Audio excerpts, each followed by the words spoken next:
Greetings, my dear viewer. You're on the channel The Price of Cheating. The channel is for those who appreciate traditional family values and condemn adultery. So be sure to subscribe to the channel. Let's get started. My name is Oliver Smith, and I'm 33 years old. For more than 8 years, I've shared my life with Linda, a vibrant and captivating woman who's just a year younger than me. Our marriage, although still young in many ways, has not been without its challenges. Like all couples, we've weathered our fair share of highs and lows. What I'm about to recount is how our relationship almost came undone. It all began one evening when I was casually scrolling through an online article. The piece discussed some groundbreaking discoveries made by satellites, discoveries that had completely upended what we thought we knew about space. I found myself smirking at the thought of how easily we cling to so-called facts, only to discard them when new data surfaces. Theories taught in schools, held up as gospel, are quickly replaced, and the experts of yesterday fade into obscurity, replaced by newer voices.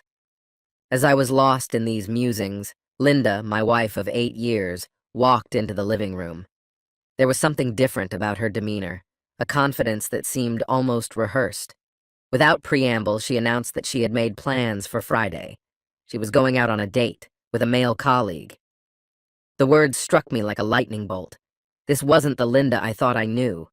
She stood there, one hand resting casually on her hip, her expression daring me to argue. I could tell she was bracing herself for a fight, but had already made up her mind not to waver.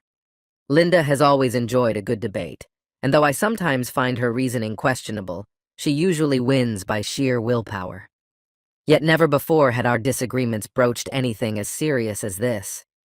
Then came the next blow, one that left me completely numb.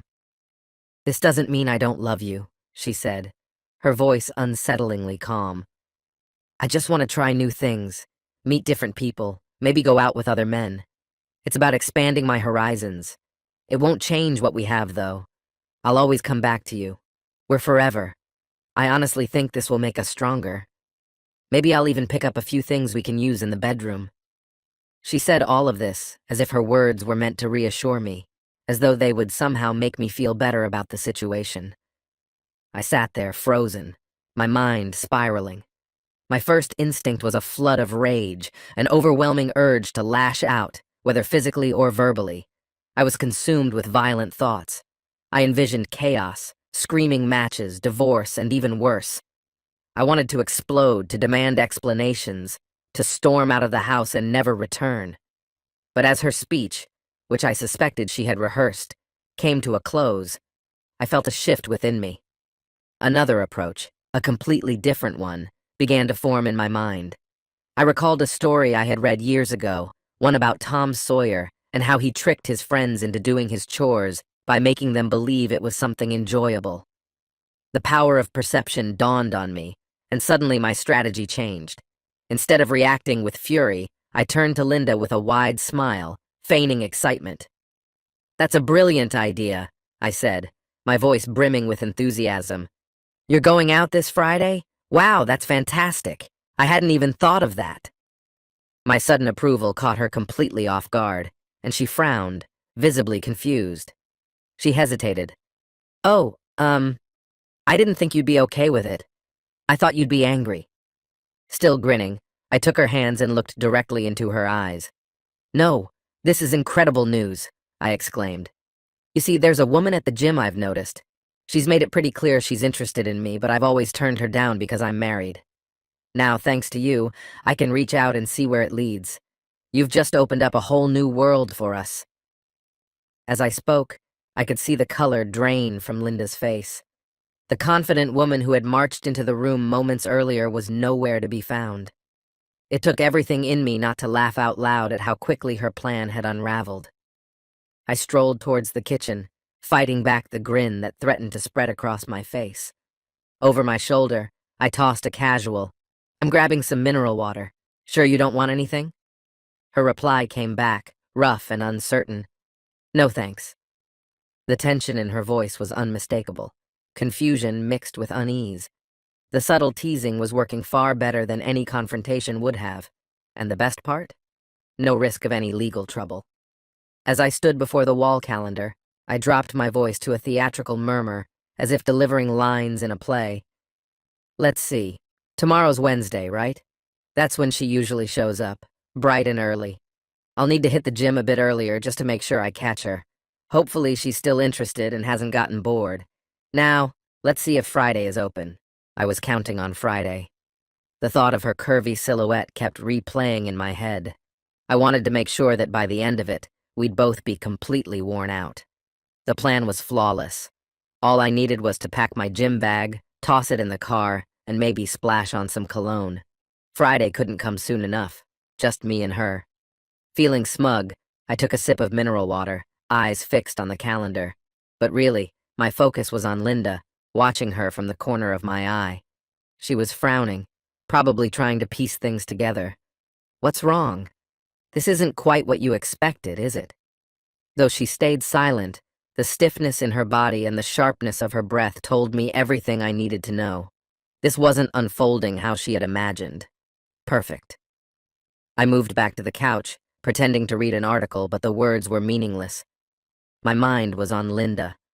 I watched her without looking directly, her discomfort palpable. I could almost hear her mind whirring, trying to find the right words, preparing for a fight she thought was inevitable. She was likely bracing for the arguments she expected me to throw at her, rehearsing her lines in advance. But how could she argue without exposing herself? That was her problem to figure out. After what felt like forever, she sighed deeply and finally broke the silence. I'm tired. I think I'll head to bed. Are you coming up soon, Oliver? I nodded, keeping my voice even. Yeah, I'll be up in about half an hour after I finish reading this. Good night, Oliver, she said softly, leaning in for a quick kiss. She paused at the bottom of the stairs, glancing back one more time. I love you. The weight of those words hit me hard. A sharp ache rippled through me, a blend of disappointment and sadness. I knew we had reached a pivotal moment in our relationship. The choices we made now would define the road ahead, and it was bound to be a difficult one. Sitting there, my mind replayed everything that had led us to this point. I had always taken Linda at her word, but maybe I'd been too trusting. Perhaps it was time to start questioning things.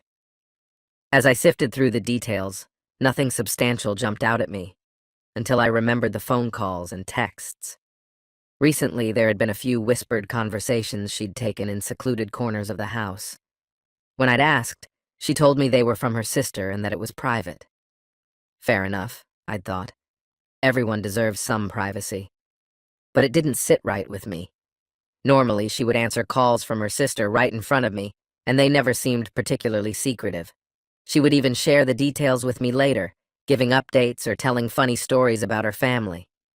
But over the last few weeks, that openness had evaporated. The texts were strange, too. She'd been getting more of them, and they always seemed to bring a smile to her face or a soft laugh. I decided to dig deeper. While Linda was in the bathroom getting ready for bed, I sat at the computer and pulled up the call logs from our phones. Over the past 2 weeks, there were 4 calls and 6 texts from a number I didn't recognize, all during the evening. To rule out her sister, I checked the contact list. No match. I jotted down the number and, on a whim, did a quick online search. The number was linked to a man named Jason Maston. He lived right here in our city. I scribbled down his address, feeling a tight knot forming in my gut. Something wasn't adding up. I logged into the website of Linda's employer. She was the head of HR at Ryder Brothers Engineering, handling schedules, vacations, sick leave, and various admin tasks. But the more I thought about it, the more I realized something was definitely wrong. She had access to the company's employee database, and I'd helped her with it a few times before, running targeted searches when she needed specific contact details, things like phone numbers or email addresses. But now, things had taken a darker turn. Someone had been messaging and calling my wife, and it wasn't a relative or friend. This man was no one she should be communicating with. Our marriage hung by a thread, and I knew if I discovered that she had gone too far with him, that would be the end for us. I logged into her email account, feeling a small sense of control when I saw that her password hadn't changed. It was a tiny comfort. a sign that maybe I wasn't completely losing my grip on the situation. There were no direct emails from this guy, Jason, but when I searched his name, a few references appeared in the messages. A woman named Darcy Sellers had written to my wife, informing her that Jason had been asking around about her, trying to get her personal information. Darcy let Linda know that Jason found her attractive and was eager to sleep with her.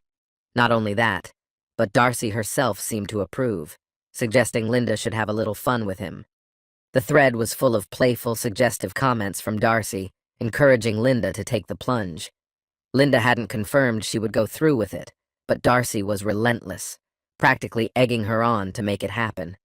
It seemed like this weekend was set to be their first meetup, a test run to see where things might lead. The thought alone made me sick. I paced around the house aimlessly, pretending to pack my gym clothes while making as much noise as possible. Tomorrow, I'd head to the gym, though the workout wasn't my main focus. I felt restless, unable to sleep, my mind racing with questions about where our relationship was heading. The next morning, Wednesday, I forced myself out of bed early, putting on a fake smile before heading to the gym. I wanted her to wonder what was going on in my head. At the gym, I kept to myself, not interacting much, just going through the motions. Afterward, I went straight to work, trying to distract myself with my tasks. But no matter how hard I tried, I couldn't shake the gnawing thoughts about Linda and Jason. Despite that, I somehow managed to get through the day. That evening, as I pulled into the driveway, I saw Linda's car already in the garage. When I touched the hood, it was still warm. She hadn't been home long. Standing by the door to the kitchen, I took a deep breath and steeled myself for what I needed to do next. I opened the door and greeted her with a smile. "Hey, baby," I said, walking toward the bedroom while loosening my tie and slipping off my jacket. As I climbed the stairs, I called back to her, "Linda, we should talk about this weekend. We need to lay out some ground rules for the future," I continued, "so we both know exactly where we stand." Her response was soft, almost hesitant. "Yeah, we should talk. I already ordered Chinese for dinner. Hope that's okay." There was a tremor in her voice, a sign of uncertainty. The tension in the room was thick, almost suffocating. When I returned to the kitchen, now dressed in jeans and a t-shirt, the food had arrived. We filled our plates in silence, the clatter of the cardboard containers the only sound between us. Finally, I broke the quiet.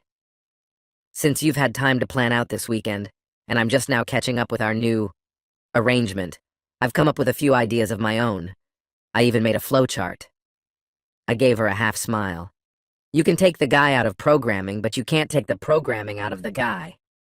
I unfolded a piece of paper and laid it on the table. "I think we need to set some guidelines to avoid stepping on each other's toes or, worse, completely tearing each other apart. These are just suggestions, but I think they're worth considering." Linda's eyes widened as she inhaled sharply, but she didn't interrupt. "First off," I said, keeping my voice calm, "nothing happens in our home. This is our space, and it needs to stay that way." She nodded slightly, but said nothing. "Second, we need to treat each other with respect, no matter who else is involved. No insults, no putting each other down in front of anyone. That kind of behavior will only hurt us in the end." She took another deep breath, but I continued. "Third, our plans together take priority. We don't cancel or rearrange things just because someone else wants to meet. And lastly, no lies, no deceit. We're supposed to be partners, and dishonesty will destroy us faster than anything else." I paused, waiting for her to say something. Linda's face was pale, and she was having trouble swallowing her food. "These are just a few thoughts I had," I added. "But I think it's important we talk this through and come to some kind of agreement like adults. What do you think?" By now, we were sitting at the table, face to face. Linda seemed to struggle with her food, as if the reality of the situation was too much for her to digest. Linda sat quietly, her gaze fixed on her plate, her voice barely above a whisper but carrying a weight of hesitation. "I'm starting to doubt everything. It's all becoming too much, too confusing," she murmured, absent-mindedly running her fingers along the edge of her fork. Her words lingered in the air as my phone vibrated on the table, its screen lighting up. I glanced at it, raising my eyebrows in mock surprise to hide any hint of suspicion. Hold that thought. I need to take this, I said, excusing myself quickly. I hurried to our small office, closing the door firmly behind me to stifle the noise of my conversation. Once inside, I switched my phone to record mode before answering in a low voice. Hello? The voice on the other end was thick with an accent.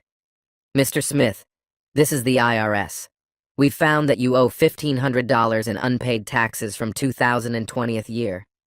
Feigning enthusiasm, I replied, Hey, I'm so glad you called. Yeah, I can't wait for Friday night. What time works best for you? As I spoke, I caught a faint glow filtering through the crack at the bottom of the door, and the outline of two small shadows hovering near it.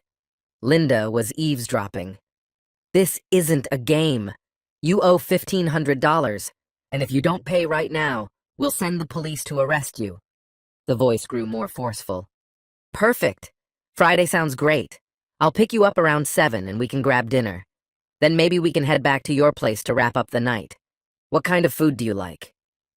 I kept my voice light, fully aware that Linda was listening to every word. The caller, growing angrier, snapped back, This is not a joke. If you don't buy gift cards worth $1,500 and give us the numbers, the police will come to your house. I chuckled. You're such a tease. We can skip dinner if you'd rather. I just thought we could start the evening off right. The whole weekend? Well, let's see how Friday goes, and we can take it from there. You're going to regret this! The police are on their way! The caller shouted, clearly losing patience. All right, I'll make it up to you, I swear, I said, struggling to contain my laughter. You're driving me crazy here. You idiot! You'll be in jail before the night is over. The voice fumed before the call abruptly ended. I stood there for a moment, still amused, before composing myself and heading back to the dining room. Linda stood by the table, her face pale. Who was that? She asked, her voice shaky. I resisted the temptation to joke and say, Jake from State Farm, but instead I kept my tone serious. Just a scammer pretending to be the IRS demanding gift cards. I thought it was something important, but it turned out to be nonsense, I explained, shaking my head as if in disbelief. It's sad, really, how far people will go to rip others off. Linda didn't look convinced. I'll have to reheat my food, I muttered, walking toward the kitchen with a casual tone, though I could feel her eyes burning into my back. Trying to lighten the mood, I started whistling a cheerful tune as I busied myself with the microwave. When I returned to the table, Linda hadn't moved. She was still staring at me, her eyes filled with distrust. That didn't sound like a scam call, she muttered under her breath. I raised an eyebrow. Oh, were you listening in? I asked sharply. What happened to those lectures you gave me about privacy whenever I asked about the calls from your so-called sister? Interesting how that works. I couldn't resist making air quotes around the word sister. The room fell into silence, but the tension between us was impossible to ignore. Finally, Linda put her fork down, her voice steady as she spoke. I don't want you seeing your friend this weekend. She locked eyes with me, the intensity of her gaze unmistakable. I met her stare, my voice steady as I asked, So, what exactly is your plan for me while you're out on your date? Should I just sit here, maybe take up knitting? My expression shifted into a smirk, my tone rising with frustration. You better listen up. I've got choices too, you know. If you're planning on rewriting the rules of our marriage, don't think I'm just going to sit around and watch. This is supposed to be a partnership, not a joke. If you want to make a fool of me while you run off with someone else, then maybe we're done here. Go ahead, find someone willing to put up with that crap. But it sure as hell won't be me. Linda's glare intensified as she shoved her chair back, pushing away from the table. Why can't you be more like Tony Sellers? He doesn't mind that his wife wants to have some fun. Tony just lets Darcy do her thing. My retort was sharp and immediate. Maybe you should have married Tony Sellers then. Without another word, she stomped off to the bedroom, slamming the door with a force that rattled the walls. I remained at the table, staring at the half-eaten orange chicken that now tasted like sawdust in my mouth. Eventually, I wrapped up the leftovers and shoved them into the fridge. Part of me wanted to follow her, bang on the door and let everything explode into a full-blown fight, but I knew it wasn't the right time. Linda needed space, needed to mull over what I'd said. I had laid my cards on the table. Now it was up to her to decide what to do with them. As I sat down on the couch, my stomach churned with unease. This was a turning point in our marriage, and I couldn't help but replay the moment in my head, hoping my reaction had hit the mark. Linda had to realize the damage she'd done. I wanted her to feel just a shred of the hurt I'd endured. Only time would reveal what came next. Meanwhile, I found myself reflecting on what I really wanted. I still cared about her, but it was becoming clearer that she had been swept up in Darcy's influence and some misguided fantasy. The attention from this new guy at work had likely skewed her perspective on our relationship. Sure, I've had moments when women showed interest in me, and while I'm far from a movie star, I'm aware of how easily those things can cloud your judgment. If she kept going down this road, we were finished. But deep down, I clung to a hope that my words had forced her to see the bigger picture. I decided to take matters into my own hands. A quick internet search provided all the information I needed about divorce in our state.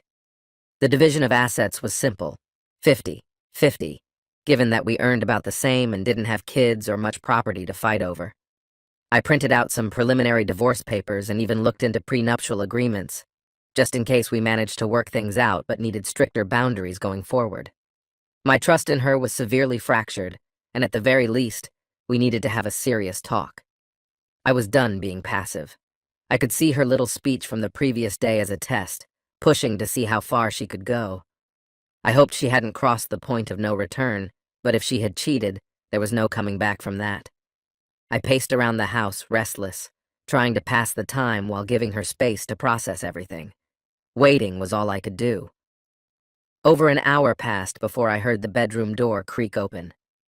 Linda stepped into the living room, her movements slow, her demeanor softened. "Can we talk, Oliver?" Her voice was quiet, regretful, a stark contrast to the defiant tone she'd used the night before. "Of course," I replied, doing my best to sound open and calm. "Come sit here." I gestured to the spot beside me on the couch. I wanted to make it easy for her to speak. She lowered herself onto the couch, her hands trembling slightly. "Oliver, I've been acting like a fool," she admitted, and for a second I couldn't believe she was actually saying it. I remained still, unsure of how deep this confession would go.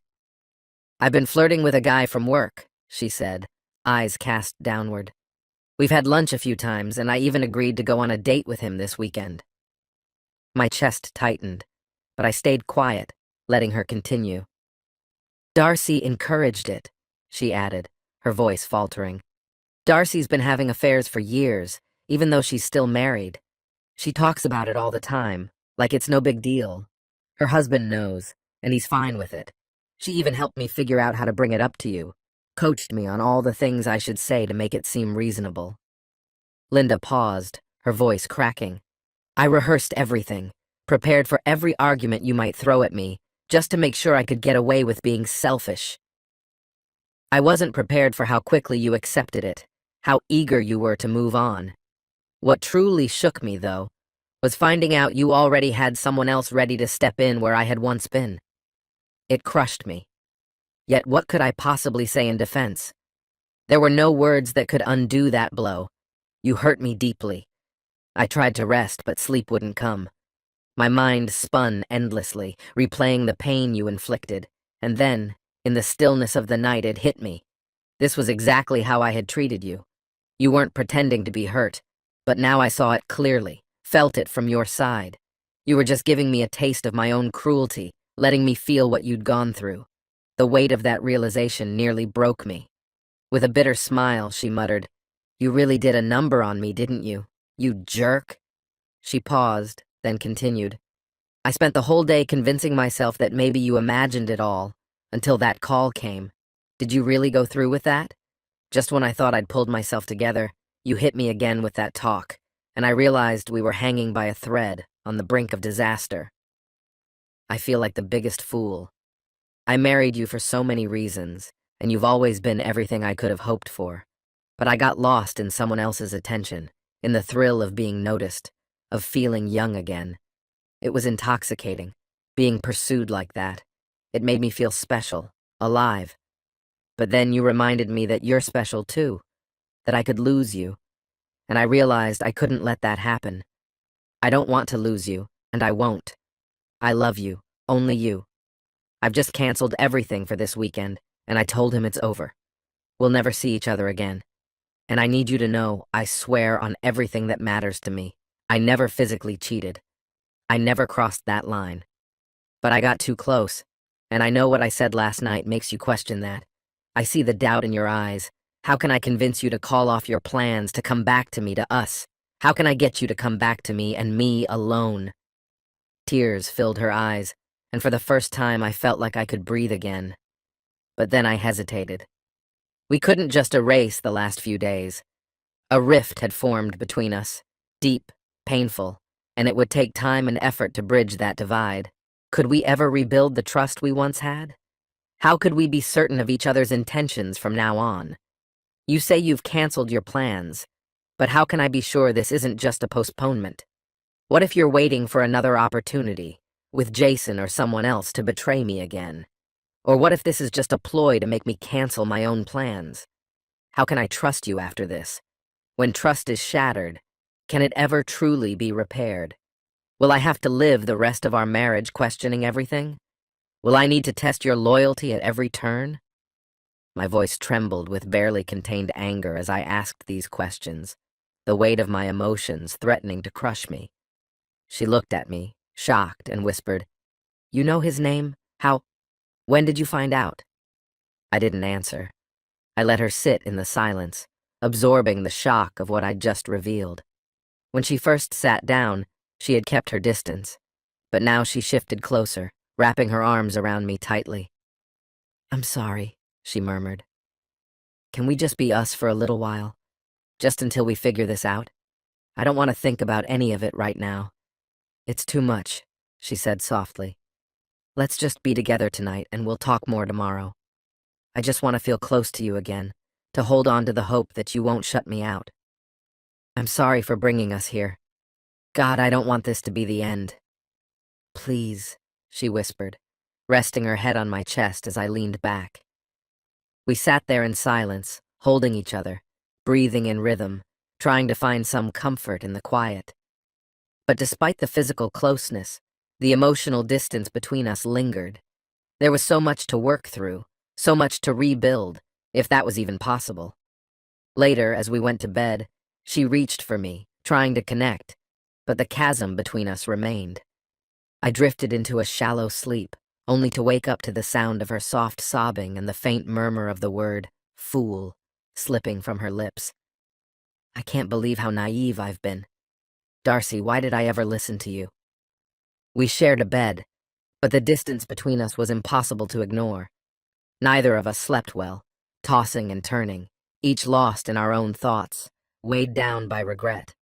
The night dragged on, and Thursday promised nothing more than a day filled with uneasy waiting and self-reflection.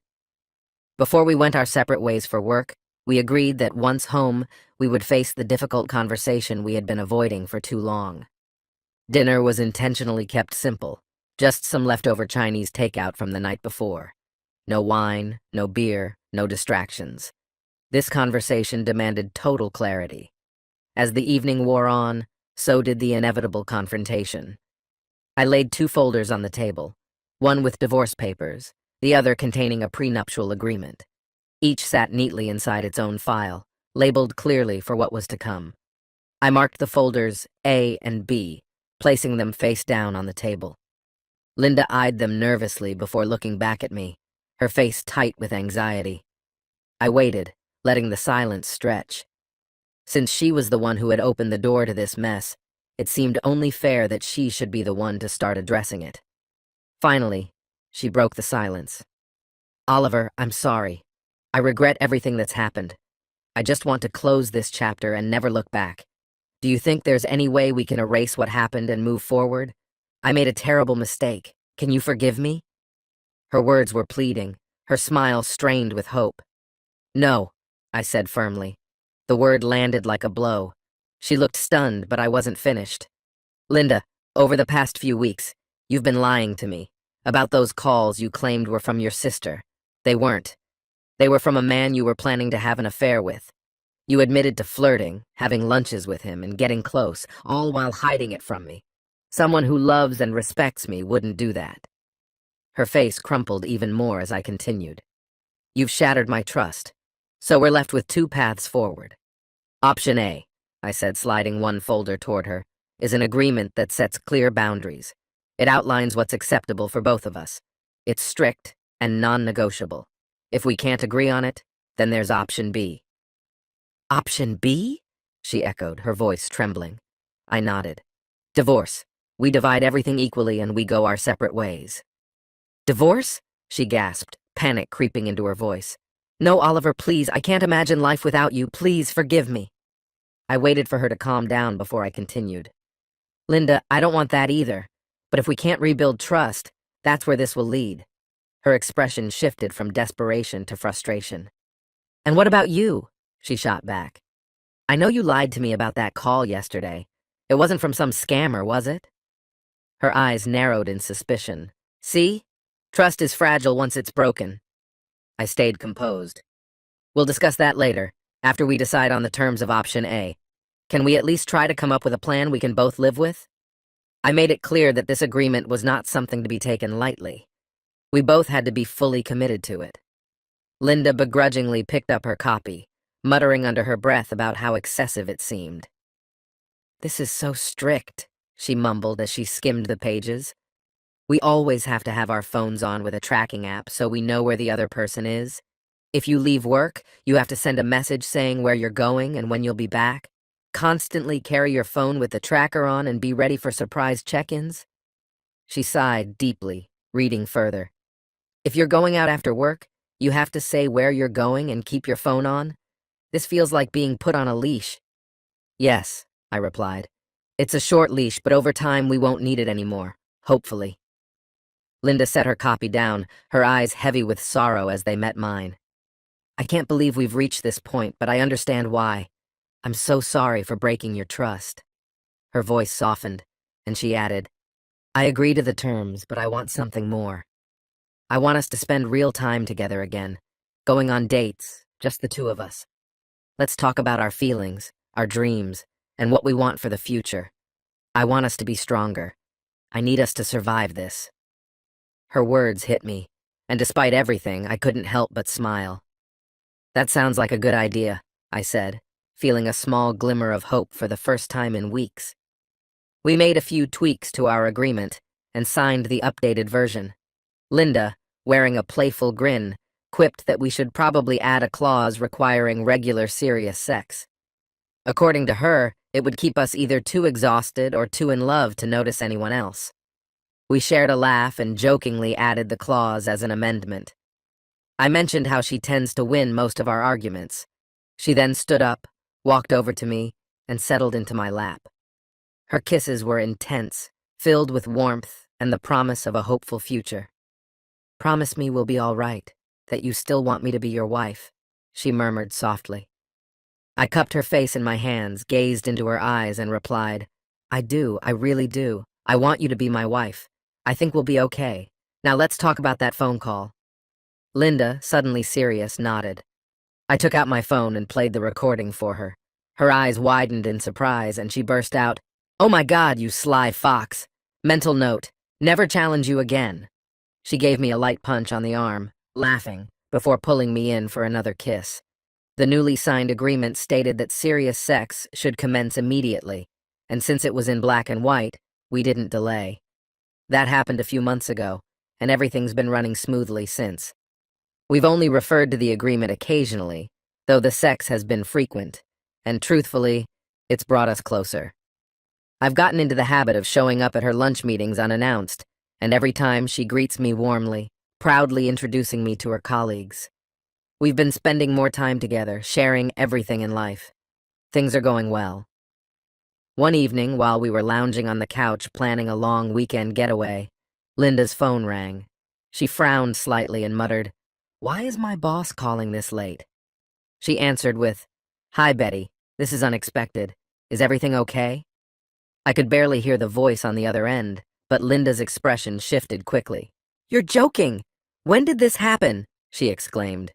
There was more murmuring from the other side before Linda shook her head in disbelief. Wow, that's unbelievable. All right, I'll reach out to the team now. See you tomorrow at 7 a.m. in the main conference room. Got it. Good night, Betty. As she hung up, Linda stared at her phone, her face clouded with worry. I turned to her, concerned. What's going on? You look really unsettled.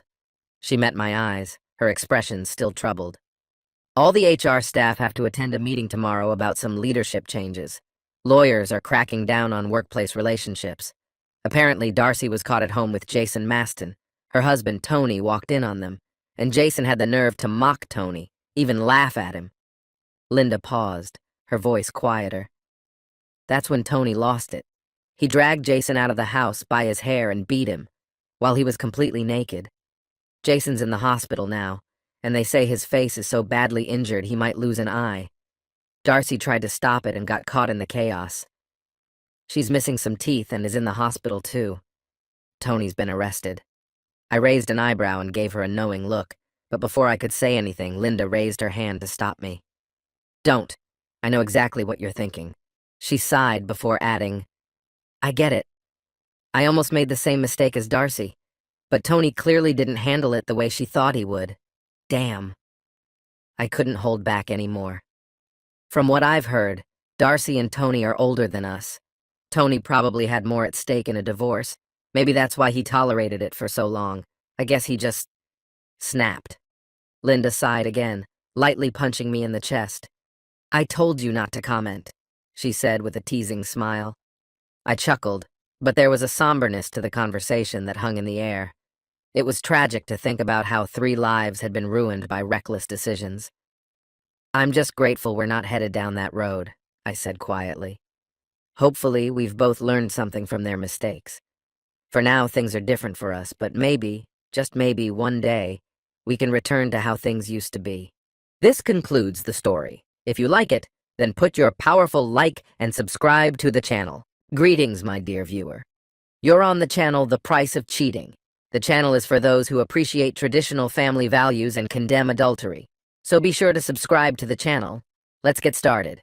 It was an insignificant detail that initially seemed trivial, and David barely paid attention to it. He had left town for work, as he occasionally did, and, as usual, shared with Megan, his wife, the detailed itinerary of his trip. In turn, Megan had given him her schedule. After so many years of marriage, this had become routine for both of them. David, known for his cheerful and friendly personality, worked as a negotiator and problem solver in his company. Although he didn't travel often, a few business trips per year were part of his routine. This particular trip was scheduled to last an entire week, and he didn't expect to return until Saturday. He planned to take a 10:15 p.m. flight that night, arriving late after midnight. Not wanting to disturb Megan, he insisted she not pick him up from the airport. He intended to take a shuttle that would drop him home around 2:30 a.m. on Sunday. However, on Thursday morning, an unexpected turn of events occurred. The negotiations he had been involved in concluded much earlier than expected. The deal was signed before noon, and his business partners had to rush off to attend to other matters. Seeing the opportunity to return home early, David rescheduled his flight. By 2:45 p.m., he was already seated on the plane, ready to fly back. During the flight, David decided to call Megan to let her know he'd be home earlier than planned. Using the in-flight phone, he dialed her mobile, but, as expected, she didn't answer. She was at work. Determined to reach her, he started searching his briefcase for her office number and called there. Jensen, Sharon and Anderson, how may I direct your call? Greeted the secretary. Hi, can I speak to Jennifer? David asked, referring to Megan's secretary, who usually took his calls. I'm sorry, but Jennifer won't be in today or tomorrow. Is there something I can help you with? The secretary responded, maintaining a friendly tone. Slightly confused, David said, In that case, may I speak with Mrs. Conroy? May I ask who's calling? The secretary's voice became a bit more cautious. It's her husband, David replied. After a brief pause, the secretary returned to the conversation. I'm afraid Mrs. Conroy is currently busy. I'm not sure when she'll be available. Would you like to leave a message? David hesitated for a moment. No, that's fine. I'll talk to her at home tonight. Just let her know I called." He hung up the phone, but the conversation left him feeling uneasy. Only about half an hour later did he realize what had been bothering him. Megan had told him the night before that she would be in the office all day. While it was possible she was busy or in a client meeting, something about Jennifer's absence troubled him. Jennifer rarely missed work unless Megan did as well, and even then, it was usually planned in advance. The fact that neither Megan nor Jennifer were in the office seemed odd to him. When David landed, the flight was precisely on time. By 7:30 p.m. he was home, but the house was dark. It was unusual for Megan not to be home. She typically returned earlier than him. He began his usual routine, unpacking his suitcase, tossing his clothes into the laundry basket, and changing into something more comfortable. By 9 p.m., with no sign of Megan, he decided to make himself a simple grilled cheese sandwich. Settling in front of the TV, he tried to distract himself, but the anxiety continued to build. Could something have happened to her? If there had been an emergency, surely someone would have informed him. Unable to shake the growing concern, David began pacing around the house. He tried calling her mobile again, but this time the call went straight to voicemail. Her phone was turned off. Strange, he thought. Why would she have it turned off? By 10 p.m., his worry had turned into real anxiety. Just then, his phone rang. He quickly answered, feeling a wave of relief at hearing Megan's voice on the other end. "I was starting to worry," she said with a hint of concern in her voice. "As usual, I called the hotel after dinner, and they told me you had already checked out." "Is everything going smoothly?" she asked. "Yes, just a few changes in plans," he replied. "Where are you now?" he continued. "At home, actually. I just finished cleaning up the kitchen. It's unusually quiet in the house today," he said, looking around the empty space. "You will come back on Sunday as we agreed, right?" she asked, hope evident in her voice. "Absolutely. I'll be here all day on Sunday," he assured her. "We moved all the meetings to the company's main office this morning. You can reach me on my mobile if needed," he added, his gaze lingering on the dimly lit, silent kitchen. The absence of her presence weighed on him, and the dirty dishes from dinner were stacked high in the sink. "Did anything strange happen today? I tried calling you at the office this afternoon," he pressed. "No, not really. I was probably talking to John Sanchez at the time," she replied, sounding distracted. "John's been helping me sort out the Melrose account all week," she explained with a tone David couldn't quite decipher. "Honestly, I owe him for it." "Well, my love, once we wrap up the account, I think they'll offer me a partnership. Mr. Jensen practically confirmed it." Megan's excitement was evident. "That's just fantastic. We'll have to celebrate," he said, though his words lacked enthusiasm. "Sorry I can't be with you today to start celebrating." "Don't worry. We'll celebrate when you come back on Sunday," she reassured him. "Please don't be late," she added softly. "I miss you. The bed feels so empty without you." They talked a little more, mostly about household matters, before ending the call. After hanging up, David sat in silence, the weight of Megan's lies pressing on him. A knot of nausea formed in his stomach, leaving a bitter taste in his mouth. Until that evening, he had always believed their marriage was solid and their love unshakable. Now, he wasn't so sure. David couldn't sleep for a long time, tossing and turning, trying to find peace in the same bed Megan had described as lonely. He finally drifted off, but by 7 in the morning, he was awake again, staring at the ceiling, feeling empty. By 10, reality hit him. Megan wasn't planning to come home. He picked up the phone and called her office. When the secretary answered instead of Jennifer, he casually asked, "Can I speak with Mrs. Conroy?" "I'm sorry, Mrs. Conroy is unavailable at the moment," the secretary replied. "That's all right, it's not urgent. I'll try again Monday morning," he said, keeping his tone steady. "Great! Mrs. Conroy will be in the office at 9 a.m. on Monday. You can call then," the secretary added cheerfully. David had heard enough. Hanging up the phone, he gathered the necessary information from Megan's files, got into the car, and drove away. They rarely used this SUV, saving it for trips to the mountains or towing the camping trailer. No one in their social circle knew about the vehicle. Leaving his sedan behind, he drove to Megan's office. Slowly circling the parking lot, he confirmed his suspicions. Her car wasn't there. His heart sank as he left the parking lot and headed to the address in her files, which led to John Sanchez's house. The home was in an upscale neighborhood, surrounded by tall pines and hidden behind a tall red brick wall. As he slowly drove past, he spotted Megan's car parked by the garage, out of sight from the main driveway. His vision blurred with emotion, and he pulled over, forcing himself to calm down. After a few minutes, he wiped away his tears. David continued driving, heading downtown where he stopped at a small cafe for breakfast. It was already 11:50 a.m. when he sat down and ordered Belgian waffles and tea. His stomach was too upset for coffee, and he wasn't sure he could eat the waffles. But he forced himself to take slow, deliberate bites, finishing the meal in an hour. He paid and left the cafe, still feeling a heavy weight on his heart. Unable to resist, he drove past Sanchez's house again. Megan's car was still in the same spot. He aimlessly drove around the city for another hour before returning once more. Her car hadn't moved. Resigned, David returned home, his mind swirling with thoughts of betrayal. As time passed, he reflected on the broken parts of their marriage and the life he once cherished. The day slipped away in agonizing, empty contemplation. He couldn't shake one question. Would he ever find a way to smile again? He was so exhausted that he didn't have the energy to prepare a proper meal, instead snacking on whatever he could find, snacks, fruit juices, soda, whenever he felt hungry.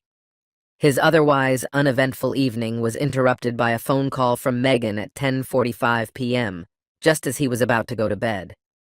She once again complained about something she had mentioned many times before, telling him how large and empty their bed felt without him. David quietly smirked, trying to mask the fatigue in his voice, and replied that she really didn't understand how lonely a big bed could feel. Puzzled, Megan began to ask him what he meant. David brushed off her question, acknowledging her loneliness and agreeing that it must be hard to sleep alone. He reassured her of his love before ending the call. However, as the night slowly approached midnight, he still couldn't bring himself to get into bed. Thoughts swirled in his head that he couldn't quiet. Did she truly love him? Was she punishing him for something he didn't remember? No, it wasn't about him. It was about her. But what was it? What was bothering her? And most importantly, could he fix it? Was he even capable of fixing it? He spent the night tossing and turning, once again unable to sleep. When morning came, he still felt as restless as he had the night before. By 7 a.m., he sat in the dimly lit living room, the curtains tightly drawn. Around 9 a.m., he heard a familiar sound, Megan's car pulling into the garage. A few minutes later, Megan entered through the door connecting the garage to the kitchen, carrying a small bag of belongings. From his dark leather chair, David silently observed her. She was wearing a plaid skirt and a sleeveless red blouse, the top buttons undone. Her face looked calm, almost content, as she moved through the kitchen.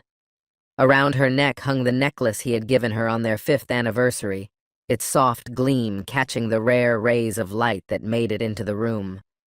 As she passed the sink, she stopped abruptly, her gaze landing on the pile of dirty dishes. David hadn't bothered to clean up after breakfast, or even put away the glasses from the night before. Her eyes shifted to the kettle still on the stove, water inside heating up.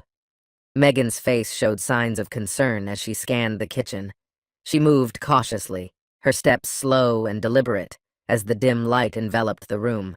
She stopped at the entrance to the dining room, her eyes taking in the heavy curtains covering the sliding glass doors that led to the patio.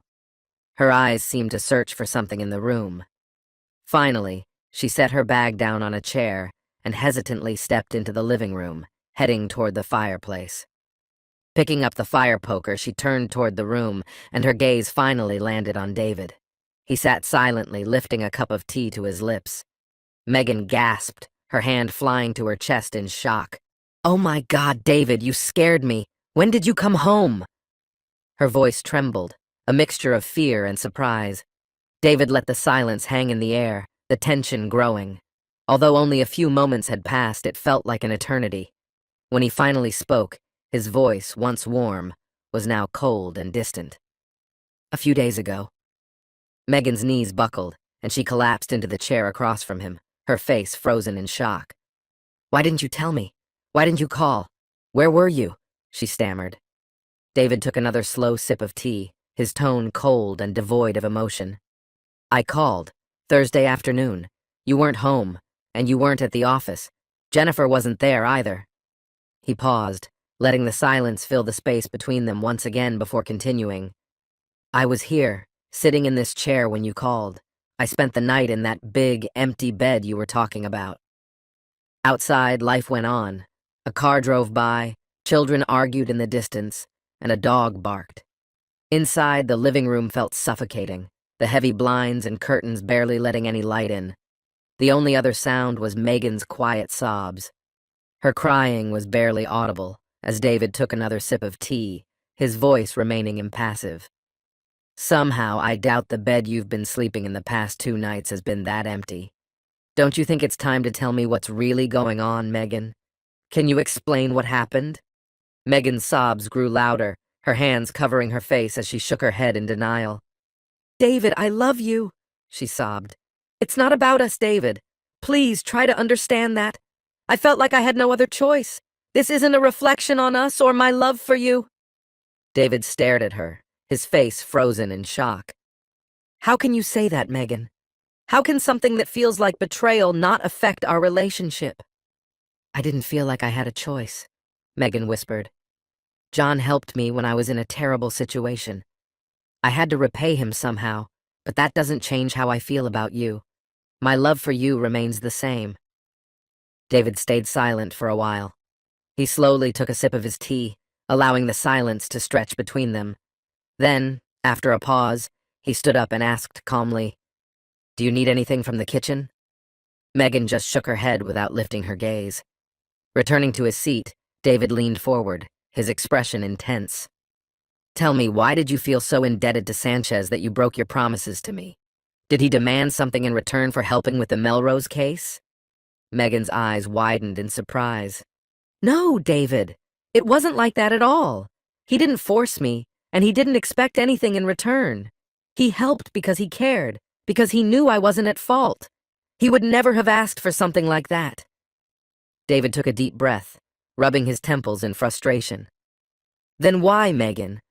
Why did you offer him something so personal if he didn't ask for it? What am I missing?" "It wasn't like that," Megan insisted again. "I've told you before, this isn't about us. I felt like he deserved something for his kindness." David's face darkened. "Did I fail you somehow? Is this something I did that pushed you to this?" "No!" Megan's voice trembled, rising. "I've told you so many times it's not your fault. I had to find a way to thank him for what he did. His help with Melrose wasn't just for me. It was for both of us. I wasn't thinking about myself. It wasn't about my feelings for you." The room fell into silence again before David spoke slowly. "Megan, if you're so defensive about how I'm describing it, does that mean that you enjoyed it?" The silence that followed was almost unbearable. After a long pause, David broke it again. "Do you remember how I always told you that I belonged only to you, and you told me the same? How many times did you promise that you were mine, and I never needed to ask? Do you remember how deeply I believed we were meant for each other?" Megan's voice trembled as she replied, "David, I still believe that. I belong to you." David's tone was frighteningly calm, though his voice wavered slightly. "Then how can you claim that this has nothing to do with us, Megan? You gave him the most precious thing, the thing that meant everything to me, and now you've shared it with someone else." Megan's face twisted in grief, but David didn't stop. His voice was filled with disbelief as he continued. "You say this man didn't even ask for what you gave him? By your own words, he didn't expect it.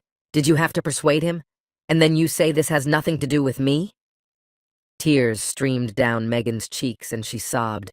"David, this doesn't change who I am. I love you, I'm still yours.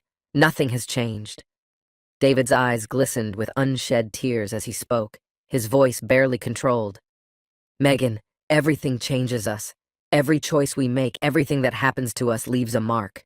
You spent 2 nights with another man, sharing something that should only exist between people who love each other. His voice trembled, and he paused to regain his composure. How many nights, Megan? Only 2?